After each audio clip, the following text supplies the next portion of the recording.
Welcome to the Gay Buddhist Forum, where teachers from all schools of Buddhism offer their perspectives on the Dharma and its application in modern times, especially for LGBTQI audiences. These talks are offered freely to the world and made possible by appreciative listeners. If you would like to support our efforts to share the Dharma with underserved audiences, please visit gaybuddhist.org. There you can donate, find a list of upcoming speakers, or enjoy many hundreds of these recorded talks dating back to 1996.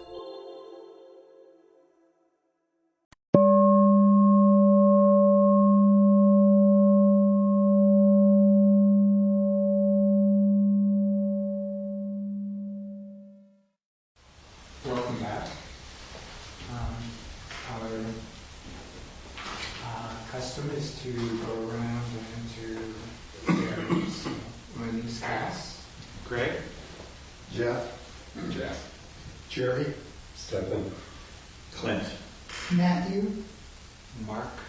Good morning, Nancy. I'm Brad. Heather. Bob. Tony. Ricky. Great. Well, welcome everyone. Is anyone here for the first time? Hi. Well, welcome. Please stay afterwards and enjoy the fellowship of the Sangha. Welcome. David Lewis is our speaker today. David has been following the Dharma path for 50 years. He has a degree in comparative religious studies and is a graduate of Spirit Rock Meditation Center's Advanced Practitioners Program. David shares the Dharma at several Sanghas, including Mission Dharma, Insight Upper Market, and the Gay Buddhist Fellowship here in San Francisco. So, it's all yours, David. Thank you, Cass. Every time I come, there's more technology, and now Cass has this giant microphone in front of Tell me about it. It's daunting. Well, I'm very happy to be back with Gay Buddhist Fellowship again. Always good to be here. If I'm a little gravelly this morning, it's because I'm having an allergic reaction to something, not in this room. It started yesterday. So I hear it in my voice and I cough sometimes. I'm not sick. Most of you know me well enough by this point to know that I really like quotes. I like Buddhist quotes and quotes from other spiritual traditions that reflect on what we call the Dharma, but that's just the nature of things. And I heard a new one, which inspired this talk. Heard a new one recently, and it's from Dilgo Khyentse Rinpoche, who was a contemporary of the Dalai Lama. He was run out of Tibet at the same time that the Dalai Lama was. Experienced quite a lot of hardship. But he was asked once, after a talk, what is the purpose of the Dharma? And his reply was, it's all about making the best of a bad situation. So the Dharma is for times like this. Whatever your bad situation may be. It might be oppressive politics. It might be floods or fires. It might be some scary diagnosis or loss of a loved one. But one translation of the dukkha, the word dukkha, which is traditionally translated as suffering, but a translation that I prefer is unreliability. Dukkha is unreliability. So unreliability, that's a pretty good summation of what's going on, right? Either in our personal lives or in the world at large. A lot of dukkha. So Dharma is not about trying to change the world, but rather altering our reactivity to a bad situation, whatever that bad situation might be. A lot of folks have been pondering, a lot of my friends have been asking the question, what should I be doing right now? What should I do? And the Buddhist response, properly, is rather unsatisfactory. Get back on the cushion. When we ask, what should I do? We're often talking about taking action to change or control some unsatisfactory situation. So suggestions for action are ubiquitous, whether it's healthcare issues or politics or activism in the world. And there's a great many people that have more expertise than I do in answering that question. Those answers might not be so easy to implement, but there's a lot of answers. The Dharma recognizes that the first step in bringing about change is acceptance. It's like this. Acceptance does not mean passively accepting some bad situation. It's simply accepting that it exists, acknowledging that it exists. You may think this is obvious, but consider how often we resist some problematic situation by lamenting that we just hate it and we want it to go away. I've been hearing a lot of that lately, too. This is actually a fairly common reaction. So check it out in your own experience. Is there anything going on in the world, in your life, that you just wish would just go away? But this attitude is not necessarily conducive to skillful action. In fact, it can leave us feeling hopeless and helpless. So I'm not here to advise you on what actions you should be taking to manage your dis-ease or the national dis-ease. As I said, there are sources better suited than that, than me. But do what needs to be done from your perspective, according to your capacity and your inclination. But in the meantime, attend to your own well-being and try to mirror that in a compassionate way for the benefit of others. That's one thing you can do right now. And it's a good place to start. You may have heard the story of the refugee boat lift that happened at the fall of Saigon at the end of the Vietnam War, when it all happened quite suddenly, the fall of Saigon, and people got in any old boat that they could, or raft, or and tried to get out to the American ships that were anchored offshore to escape for safety. And because so many people were trying to leave at the same time, the boats got overloaded. And when the passengers panicked, they often sank. But it was observed that if there was just one person on board that sat quietly meditating, that boat was more likely to remain upright and survive. The lesson that Thich Nhat Hanh drew from this story is this: if you want to help, be that person. The purpose of the Dharma is to make the best of a bad situation. And there you have it. A succinct summation of why we practice is any. Of course, the word Dharma, which is a Sanskrit word, or Dhamma in Pali, has a variety of meanings. It encompasses the teachings of the Buddha, which are really just a way of describing the nature of things. It's nature itself, so biology is Dharma. The laws of physics are Dharma. And it's a practice, the practice of bringing ourselves in harmony with the nature of reality, or maybe the reality of nature. It seems to me that we could all benefit from grounding ourselves in reality in these crazy times. I'm certainly finding it helpful. Doesn't it just seem like there's a generalized detachment from reality in our world all of a sudden? Just consider all the people walking down the street looking at their phones in our own neighborhoods. We seem to have a preference for cognitive distraction over reality.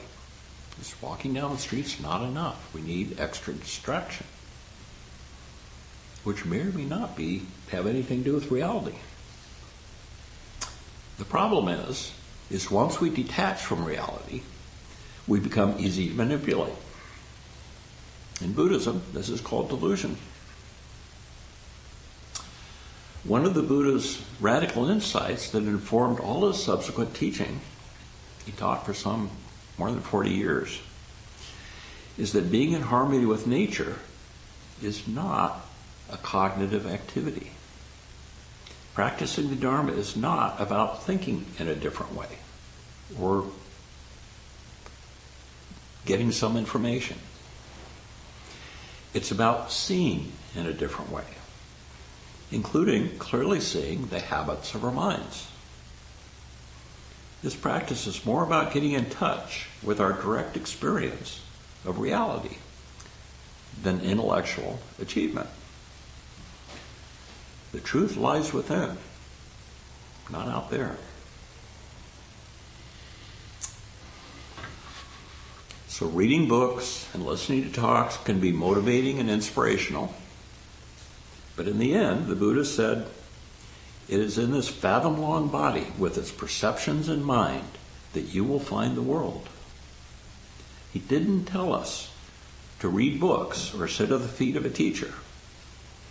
He advised us to simply find an empty hut or a tree out in the forest and sit under it and pay attention, to look within. Our own living rooms will do.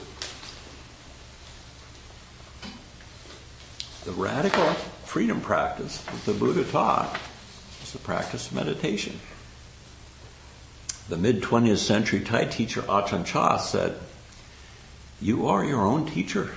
Looking for teachers won't solve your own doubts. Investigate yourself to find the truth. Inside, not outside. Knowing yourself is most important." This teaching echoes the words of the 13th century Zen master Dogen, who advised us to cease from practice based on intellectual understanding, pursuing words and following after speech, and learn the backward step that turns your light inwardly to illuminate yourself. So hence, when in doubt, get back on the cushion.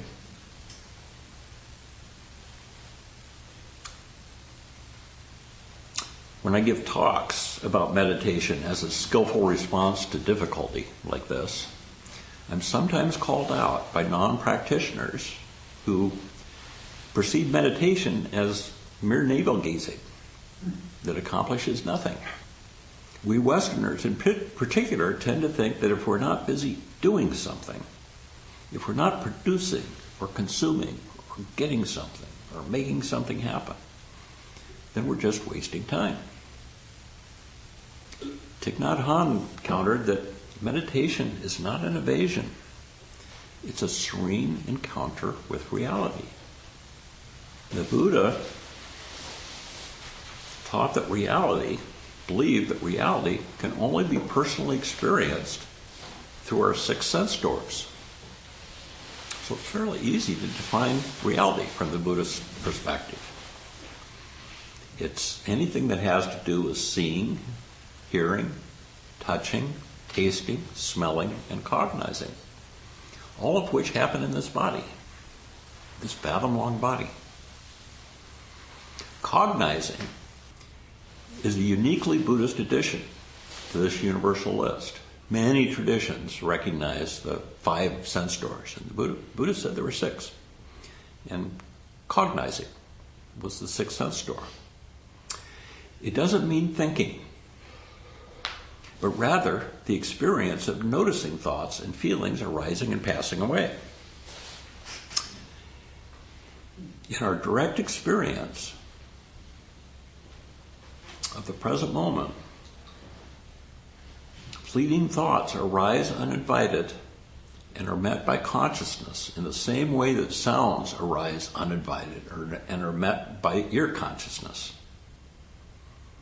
Sense door of the ear. It all happens in a blink of an eye. Thought comes and goes, arises and passes. We don't invite it. They just happen. You might have noticed that in your meditation this morning. Maybe you noticed a lot of them. That's not a problem. That's just what the mind does. That's just cognizing.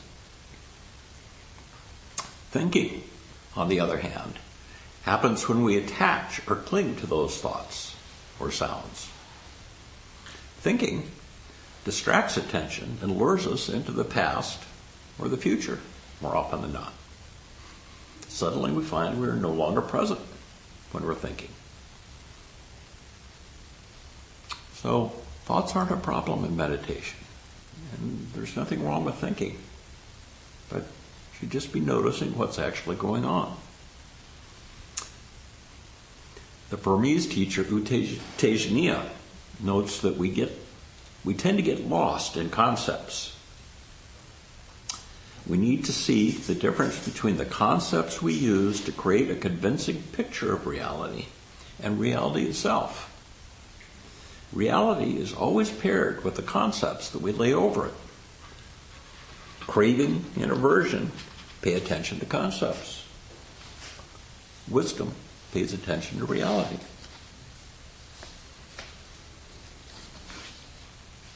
And delusion, which is one of the chief hindrances to awakening, is the subconscious act of mistaking the concepts we fabricate for reality. So when you hear a Buddhist claim that we create the world, and the Buddha talked about that quite a lot, this is what they're referring to. The challenge is to clearly see the difference between reality and the world that we fabricate through conceptualization. And this is what we do in practice. This is the wisdom practice, the wisdom aspect of meditation practice. So if you have a curious inclination, it's really quite fascinating. The German monk and academic Anelio reminds us that meditation is not about creating any experience. It's about how we relate to experience. Too often we think that meditation is about controlling our experience or achieving some desired state. Actually, just on my way over here this morning, I ran into a neighbor, and she asked me what I was up to, and I said, I'm going to go give a talk to a bunch of meditators. And she said, I don't know you. I didn't know you did that. She said, you have to teach me. She said, I can't do that. I can't tell you how many times I hear that from people. I teach meditation, people are like, I can't do that. And so I told her, I said, well, if you buy me lunch, we'll go into this in detail. But I can tell you right now, the reason you think you can't do that is because you have an idea that it's something that's different than your actual experience at the moment. You think something different should be happening in your experience when you sit down and meditate. So you can do that. You just have to let go of that idea. It's not skillful practice. As Adyashanti says, one of my very most favorite Buddhist quotes, it's not what you think. It's much, much less. It's helpful in meditation practice to let go of our ideas about what we think is supposed to be happening or wish to be happening, and simply accepting whatever arises in our experience without prejudice, including a chaotic, busy mind or a uncomfortable body.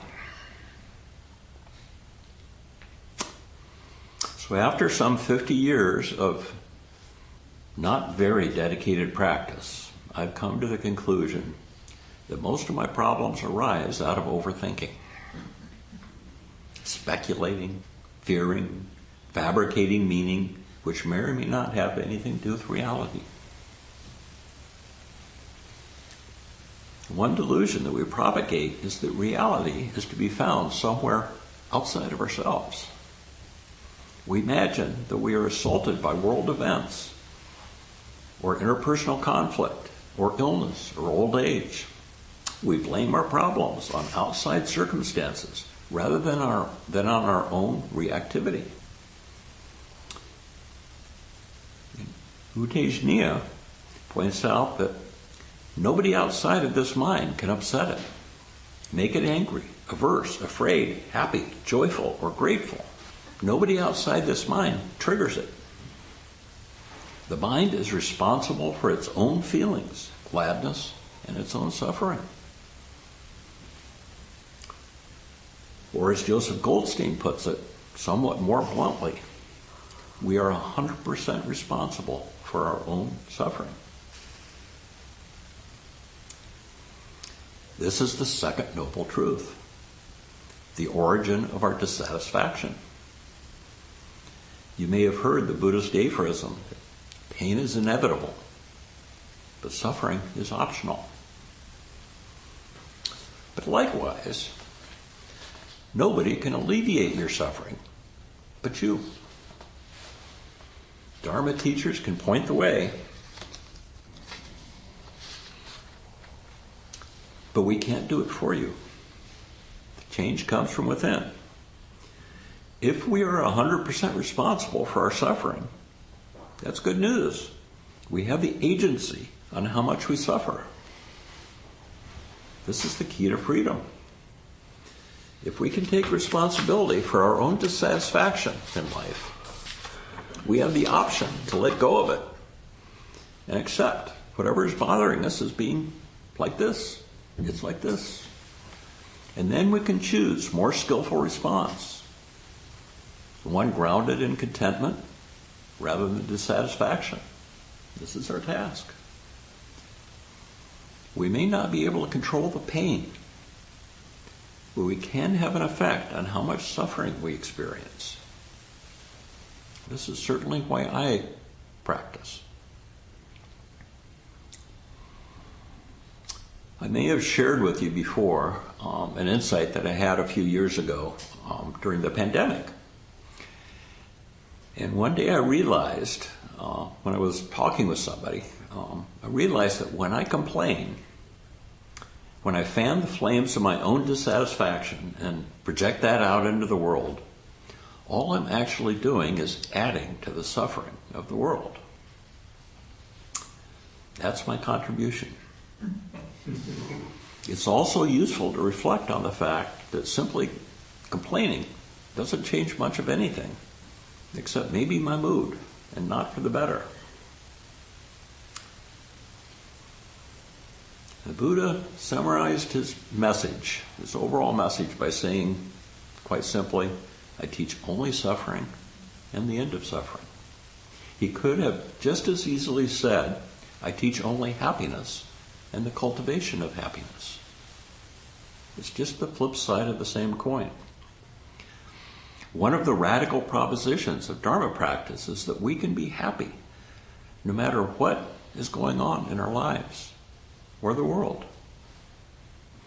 This is no small thing.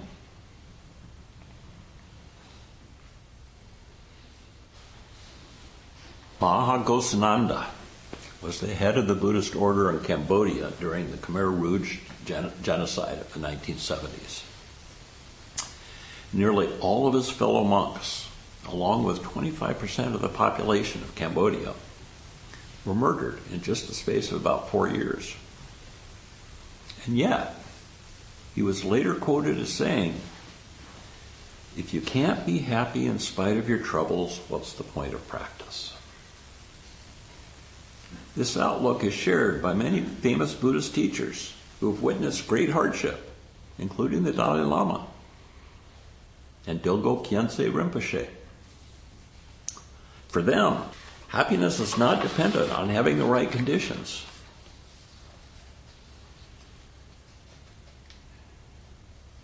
Happiness is something that can be cultivated. intentionally cultivate it in your life and the world. Happiness in our tradition is the absence of the poisons of greed, aversion, and delusion. Anyone can cultivate peace and freedom, but you have to want to be free more than you want to perpetuate your habitual mind states, stories, and identity. This is really important. You have to want to be free more than you want to perpetuate your habitual habits of mind. The quest for freedom is considered to be a skillful desire. There are skillful desires, and the quest for freedom is one. It's more about letting go than in getting something. The Buddhist view is that dukkha should not be an obstacle to happiness. After all, dukkha, which is unreliability, is a characteristic of existence. You might say that dukkha is also nature. So this is why Joseph Goldstein advises us to don't waste your dukkha. Or as the Tibetan Lojong saying goes, turn all obstacles into the path of practice. The unreliability of the world order is particularly apparent in these times. Many of us are feeling a sense of vulnerability, and that arises from that unreliability. This in turn can turn into fear or anger. It's understandable that these feelings arise. But we don't have to become overwhelmed.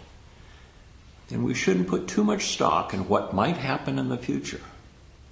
When I find myself trying to predict the future, I remember the Buddha's saying that whatever you imagine will happen will always be other than that. So as I said, this doesn't mean passively accepting the slings and arrows of outrageous fortune. It's skillful practice to be discerning, to attend to whatever bad situations we can change and accept, if only for the moment, those that we cannot change. As the Serenity Prayer suggests, wisdom is about knowing the difference. And if anyone still thinks that meditation is an evasion, I point to the example of the Japanese samurai. They were warriors, but they were also meditators. And to prepare themselves for battle, they meditated in order to focus their attention on the task before them. Maybe a more appropriate example would be today's elite athletes, Olympians, who do the same thing. Meditation is being incorporated into their training programs for anyone who wants to calm the body and sharpen the mind for whatever task is at hand. So if you are keeping your powder dry and are inclined to be a social justice warrior or a political warrior, a peaceful mind will support you in the struggle. And don't forget that meditation also opens the heart,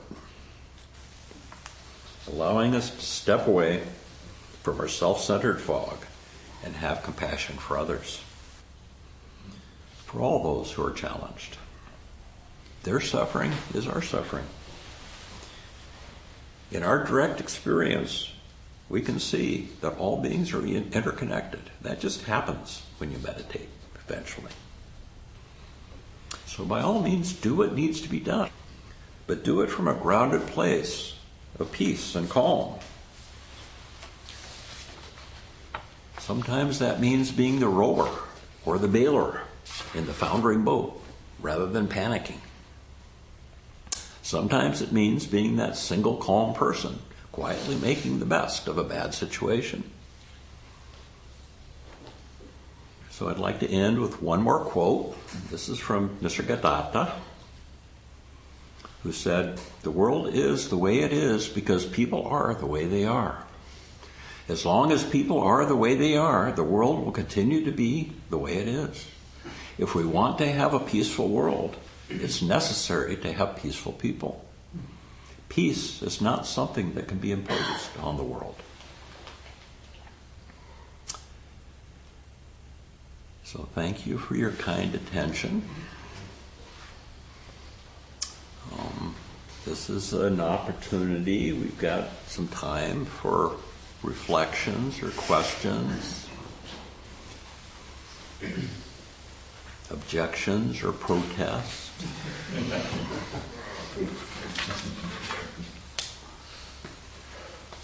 That bring up anything for you? Please, Jeff. David, this is a wonderful talk. And don't waste your dukkha is definitely my new bumper sticker mentally. It's true, well, there's a whole path called karma yoga, which is taking your life circumstances and using those as grist for the mill, and that means more awareness and less identification, of course, but ultimately changing how we incline our mind toward things. Stephen Levine used to say, "We stop the war in the checkout line," and I think that really sums it up. Irate people in the checkout line don't help the checkout line go faster.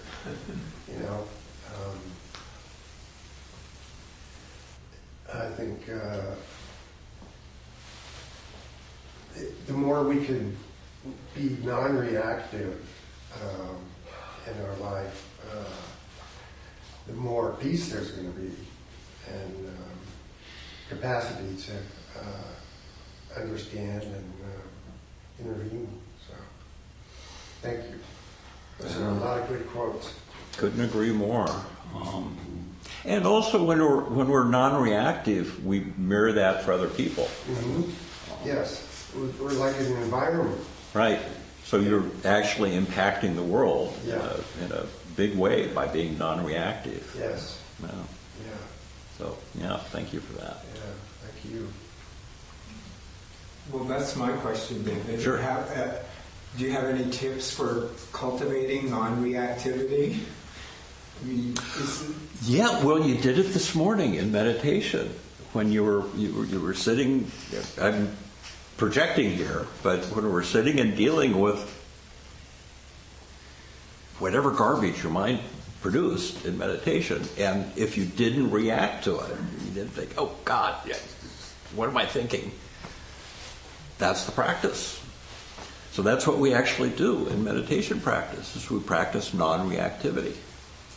And there's many different ways of doing it, but one of the most simple meditation instructions is just that when you find yourself drifting off into thought or getting caught in some story, come back to your breath.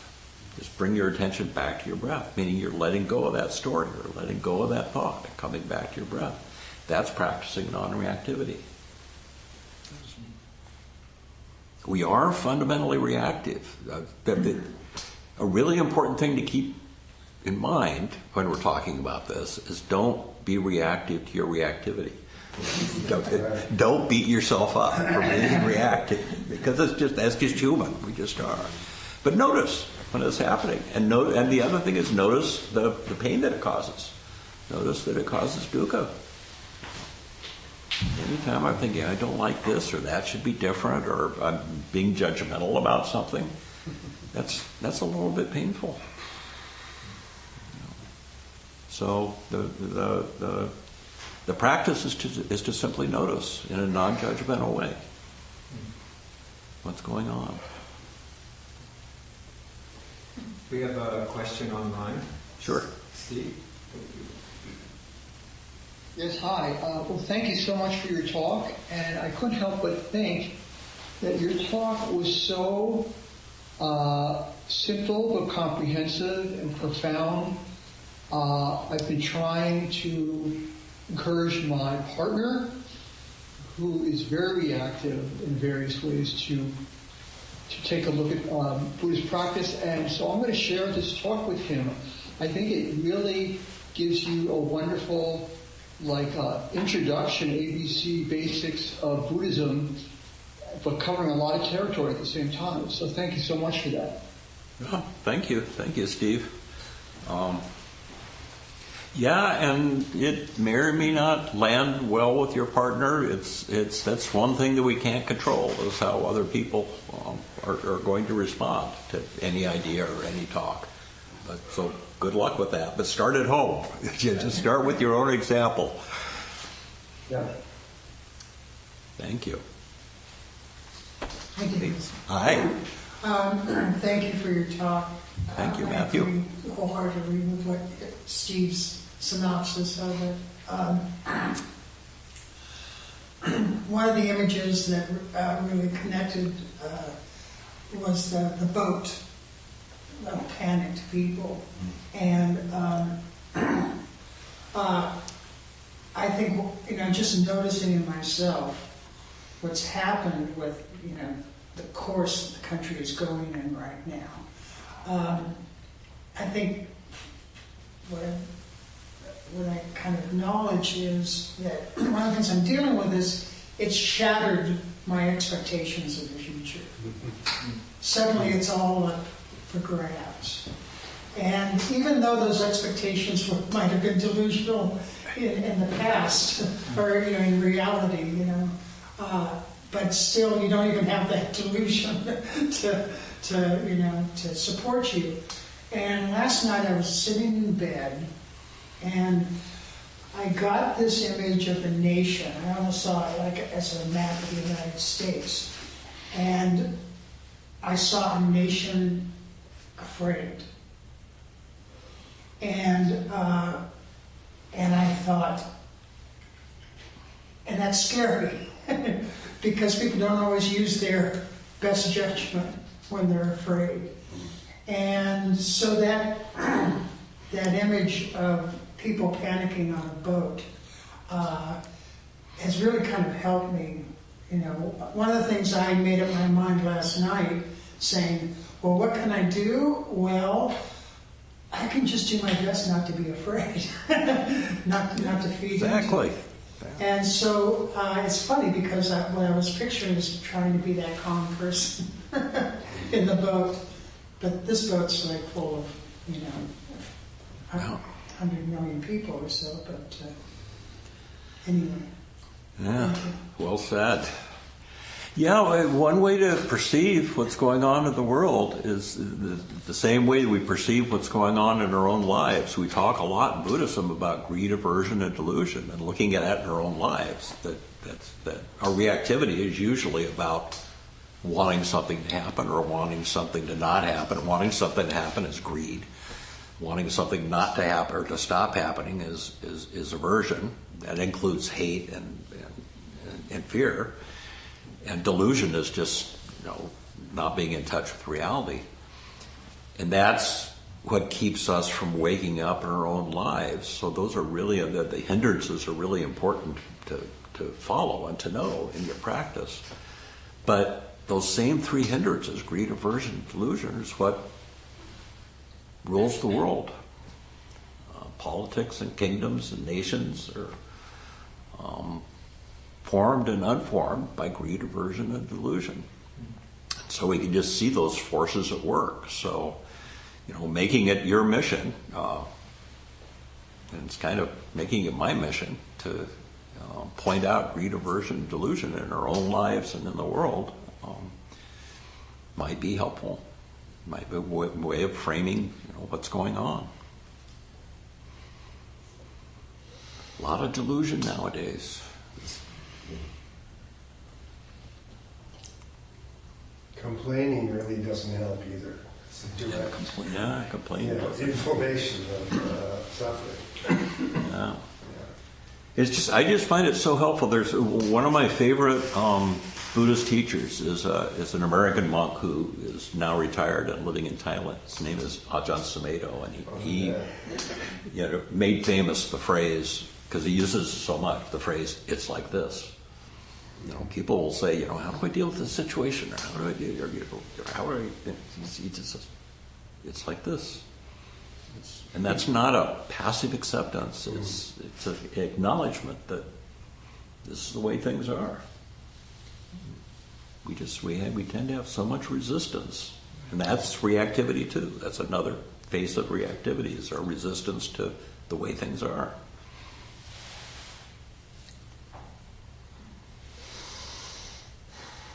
Well, yes, Please. with that example, though, is with his statement, is that he's done the practice on the cushion. He has come to a point where he's complete. He's contented with his content of his consciousness and the childlike exploration that he did on all his sensory input and creative process of either creating his own dukkha or creating his own bliss. So, again, it's still that thing that we're all, like that Buddhist proverb, a feast is enough. We are enough of a feast in our own content if we're willing to look at the meal that we provided for ourselves. So we are our own companion in that way. Yeah, thank you. And have gratitude for that. Because gratitude is accepting that what we have is enough, as you say. Please. What does the word dukkha mean? I don't understand that. Oh, okay, so it has a lot of different definitions. Oh, does it? It's the first noble truth of the Buddhas. Of the Buddha's basic teaching is the Four Noble Truths, and dukkha is the first noble truth. And it's often, traditionally been defined as suffering. But that doesn't nearly encompass it. It's not misery kind of suffering. It's because suffering is really more our reactivity to the world. So I like to define it as unreliability. A lot of people define dukkha as dissatisfaction or unsatisfactoriness. But I like unreliability. There's just not a simple English word for dukkha. But it's the fact that everything is grounded in the fact that everything changes, and we don't like that.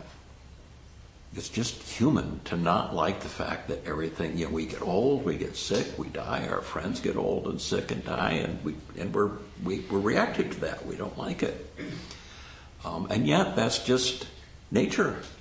That's just nature happening. That's unreliability. And if we can accept that, we can have a happy life. As you said earlier, it is. And acceptance, I keep coming back to that word of acceptance is key to everything, instead of having to react. Yeah. Yeah, and acceptance is also the key to change. Because you all might know, I know people right now, my good liberal and progressive friends, who are not accepting what's going on. It's like, I'm not going to watch the news. I'm not going to, I'm not accepting this. It's just, that's self-protective, but it's not a good place to cultivate action. Acceptance is important. Yeah. Everything, as you say. Yes. Thank you. It's a principle. Yeah.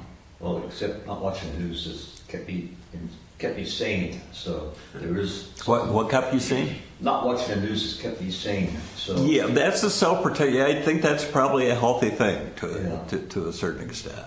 But it's going to catch up with us one way or the other. Sooner or later. It's like a serenity prayer. What you can and what you can't change, and if you can't change it, don't wallow in it. So I choose not to wallow in it. Yeah, well, I'm a big fan of serenity prayer. I think it's a great Buddhist teaching, even though it was authored by a Christian theologian. It's good dharma. Know the difference between what you can change and what you can't change, and accept what you can't change, and have the wisdom to know the difference. Yep. It doesn't take long to get the summary of the news, but beyond that, it seems very unhealthy. But what I wanted to say is that I forgot what I wanted to say.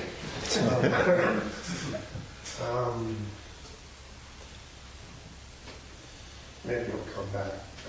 It'll come back. Yeah, You're I just think having you a said senior it all. moment. Yeah, so. You know, what you said about the summary of the news is so true. I actually have nostalgia for, I'm old enough to remember the days when you got a morning newspaper and you sat down and you spent a half an hour reading the newspaper. Yeah. And then you were done for the day. Until the next morning newspaper came. Or somebody calm like Walter Cronkite, Right. Which was only a half an hour. That's the way it is. Yeah. Yeah. But now it's just this continuous news cycle that, boy, talk about dukkha. That's no wonder we're suffering. That's a lot of stress. Oh, I remember. I used to often feel disbelief, like I can't believe what he's doing.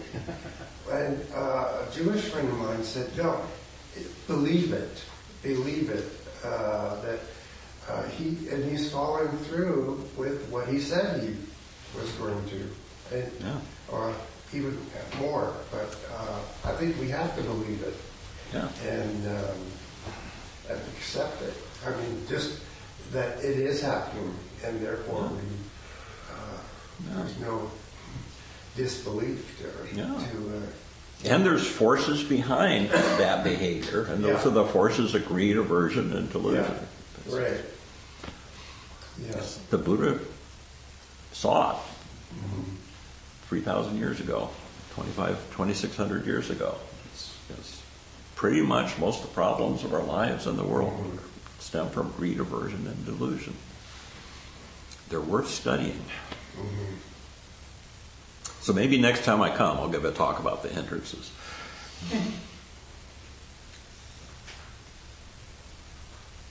Anyone else? Anybody in the Zoom room? Oh, please. Yeah, how do you develop the 2-year-old inquisitiveness to inquire about exploring what's within? I mean, I always think of a 2-year-old who has a myriad of questions. Why is the sky blue? Why does this taste like that? Some of that seems to be a necessary quality that, as an adult, I feel like I've lost many times, or I have to remind myself to be curious of my own content or my own practice. How do you find the child within in your practice? I start with a 1-year-old. They just sit in their stroller like,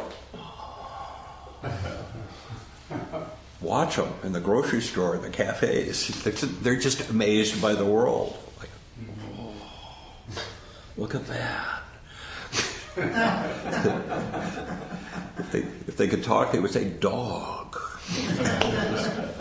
That's kind of the elemental delight of being with your direct experience. And then, when they get to be 2 or 3 years old, it's like, who's that dog belong to? Yeah, mine. Mine. Right. That's where greed starts. God, that reminds me of a story James Braz, the teacher, tells about his son when his son was very small. And it was middle of the summer, and they had a bowl of strawberries, and his son was just, shoving them in his mouth faster than he could chew them up. And in fact, it started to choke on him because he liked strawberries so much. So they took the bowl away, and he threw a tantrum because, he didn't have, he was afraid the strawberries were going to go away. He said, mine. Yeah. But, one thing we learn as we get older is that one perfect strawberry can be a pretty amazing thing.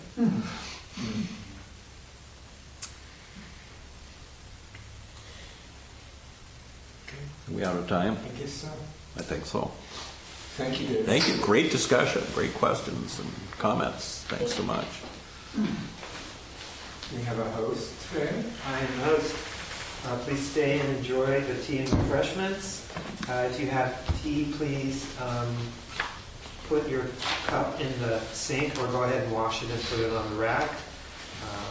I'll go around with the Dana bowl to accept the donations, and the suggested contribution is $10 to $20. Helps pay for the Dharma teacher, the space, and the newsletters, which we're going to be sending out today, I think. Often, much of them to incarcerated people. There's a sign-up sheet for newcomers, and if you sign up on that, you'll get the directory, the members' directory, twice a year. And some people go for lunch afterward, after the meeting. Everybody is welcome to join, and they usually meet out front or toward the front at 12:30. Excellent. Yes. I have an announcement. Yes. Just to reiterate, after our meeting today is our mailing of the quarterly newsletter, and so we would appreciate anybody. This is an opportunity for service, and our Sangha. The newsletter goes out to primarily incarcerated individuals, and so we're going to be stuffing envelopes and affixing stamps, and Wait, we are not. oh, we're not. When I got here with all the newsletters which are out there, I went to the supplies box, which is kept in the cabinet here, and the two return addresses stampers are not there from the last time I looked at 3 months ago. And without return addresses, we can't send the newsletters. So this is just late-breaking news. That is Unreliability. No, we're not stuffing the envelopes and then trying to stamp on top of this stuff. That'll be worse. Well, So then next perhaps we'll week- postpone it till next week. So we'll have to postpone. Yeah. Okay. Oh, that's too bad. Which means, if anybody knows where they might be, because they're both gone, they're intentionally disappeared. I'll take a look.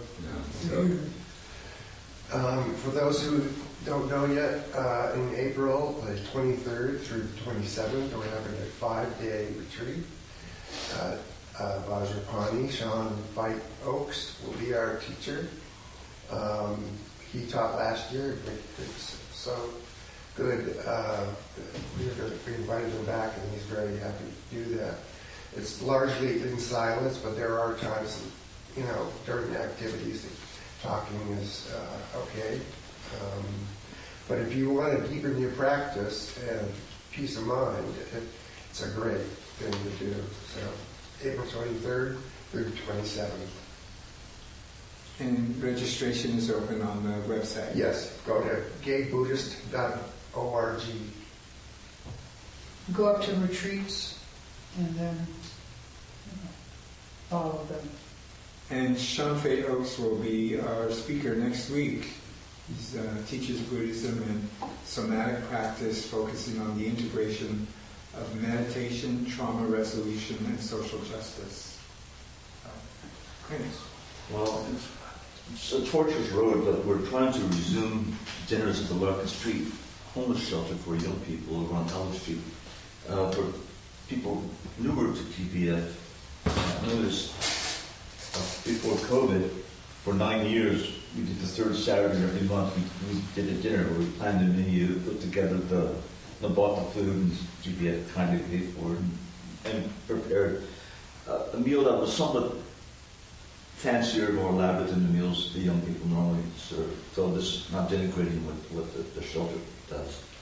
And this particular shelter is for young people. I think the cutoff age is 22 or 23. So we had to stop because of COVID, and it was sorely missed because it was popular in the GBF and it was popular with the Larkin Street recipients. There's still a bunch of hoops we have to jump through, and I don't know if we will be able to jump through them all, whether this will happen or not, but we are working on trying to make it happen. So I just put the word out. If people want to think about volunteering to prepare a meal the third Saturday every month at the center, you're talking about the times we're living in, instead of just going crazy about how bad things are, this is one way to distract your attention to ways. Distraction. Not in a bad way. Take your mind off the negative and into doing something positive.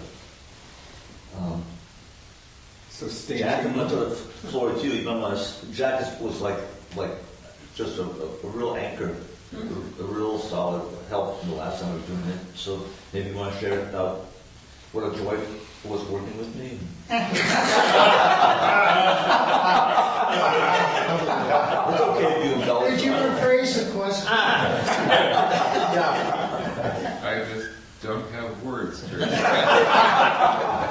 We'll leave it at that. So we'll, as soon as it's scheduled, the first one is scheduled.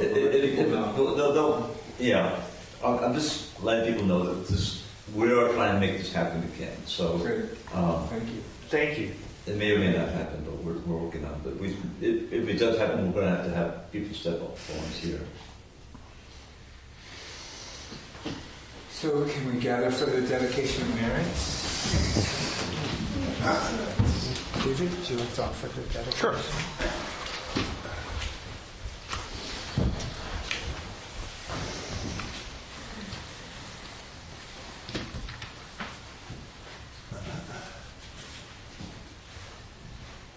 Just taking a moment to acknowledge that we all want peace in our lives, and we want peace in the world. In the same way that we want peace for ourselves, that's what we wish for all beings. May all beings be safe and protected. May they be healthy in body and mind. May they live with peace and ease. May they find shelter from the storm. May it be so. Thanks, everyone.